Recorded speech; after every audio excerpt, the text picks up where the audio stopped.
We're here at the factory at Speed Unlimited, down in the second floor rocket storage area. I believe that's correct? This is the secured area in case we have any explosions or anything. It's maintained.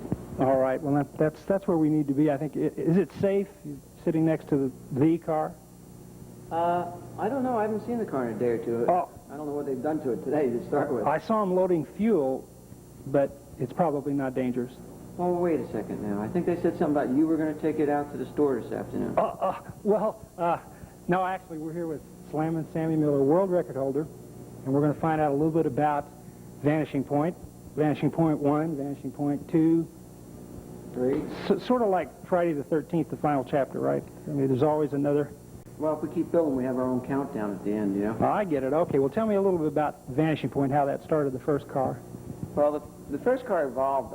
I built the world's first rocket funny car. It was called the Spirit 76. And it was basically an actual funny car to try and get NHRA to license them, to recognize it. So National Hot Rod Association. Yeah.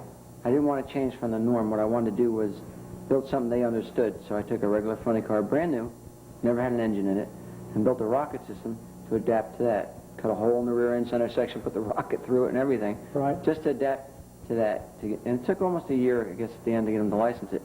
But in truth, it wasn't a car designed for a rocket. So then from that, I went and, for 77, we built the Vanishing Point Series 1, 2001. And I designed the car only for a rocket. And it was a beauty of a car after we got licensed. And it was a real monster car, real fast, great car. It still exists today. It was the first 4-second funny car, first 3-second, first 2-second, 8th mile, first 300-mile-an-hour car. It really did a tremendous job for me. And in fact, when I parted the car, it was in England. I had a front kingpin boss breakout. It was a rainy night. They call it Guy Fawkes night. It's a kind of a fireworks display night in November, you know. Mm-hmm. And it was drizzling rain, and there was 10,000 people sitting in the stands in the rain waiting for this car to run, waiting for it to run. I made one run in the car, parachutes came out, and I got it stopped. And I came back, and I put dry parachutes on, and I figured, well, I'll just slow it down a little bit, and I'll be okay, because I got away with that one. Well, second run, the kingpin boss breaks, and I threw the lights, road slide, went 50 feet in the air, and it's rolling and tumbling. Finally lands in this field upside down in the mud. Well, you're disorientated after this happens, you know, no pain or anything. You're just like, oh my God, I'm going to drown in the mud. But I'm trying to get out of the car, but I can't get the seatbelts off because my weight's against the seatbelts, you know. Mm-hmm. Finally, I get out from under the car and I crawl through the mud and I get myself out of it, and I'm standing on the side of the track. Well, they didn't know where I went because of the drizzling rain. I flew over the safety trucks and everything. Oh. They never saw me come through the end of the racetrack, you know. And finally, I realized there was something wrong. Everybody comes up there, and I'm standing there like, kind of in a daze. Are you okay? Yeah, get in the ambulance now. Get in the ambulance now. So they argued, so I said, okay, I'll get in the ambulance. And I walked around the ambulance, and I jumped in somebody's, I don't even know whose car, and I drove it down the start line. I go up to the tower, because now everybody's like, you know, what happened? So I go up on the tower, and I said, I lied when I built this car. I told everybody I built this car to crash at 250 miles an hour. And that's what I kept telling people for years, but I just never had the nerve to test it and crash it. So I said, tonight, I did it for you. I tested it. It works great. The car's still together. We'll try and get it running for you tomorrow. Like, there's no way it could run tomorrow, but just to tell them that so they knew I was okay, you know. Well, they all came unglued, but the car did run again. Yeah. And we put a new body on it and straightened it out a little bit, and it ran fine.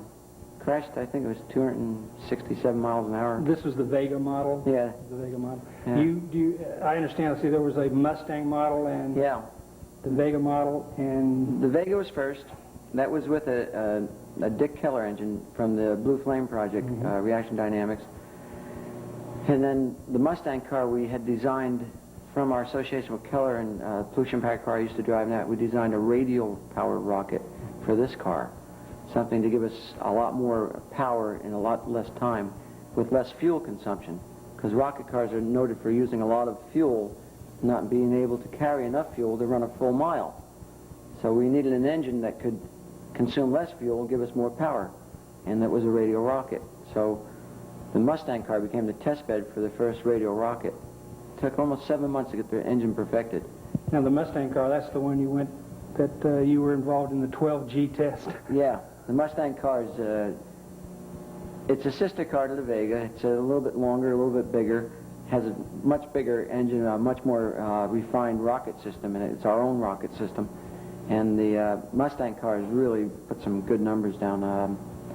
0 to 60 miles per hour, everybody's like, my Porsche will do it in 6 seconds, things like that.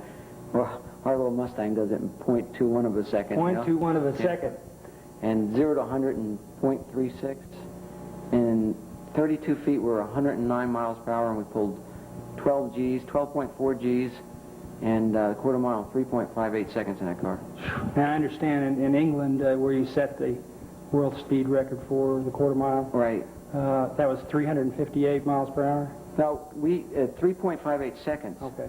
We were clocked, but went 386 miles per hour. That's what it was. 386. I stutter a little bit to say that because everybody says, you know, well, someone said you did, someone said you didn't, this whole bit. Well, if you have 500 or 600 runs in a rocket car at 300 mile an hour plus, you get to know what 350 and 360 and 380 miles an hour is. And it was way up there. Of course, all these timings are done by official governing bodies. Yeah, there's a lot of stink amongst them themselves. They all fight amongst themselves because some guys look at the clocks and don't believe it, you know. And they have reset problems. It's really frustrating. You get there and you have all this proper sanctioning, proper clocks, the weather's just right, everything's going, everybody's there, there's all kinds of people officiate it. And they don't use a little bin stopwatch? Well, they have a couple of times, but not on this. It's just to see when Miller's going to get to the starting line. Oh, okay. But you get everything right, and then all of a sudden the clock resets when you're getting ready to run the car and trips off the thing, and then they get a reading they don't understand. But the car is a very mechanical thing, and we've gotten to a science on the amount of fuel it holds and the amount of pressure it's required to expand that fuel in the time. So it's almost a mechanical thing other than keeping it on the track.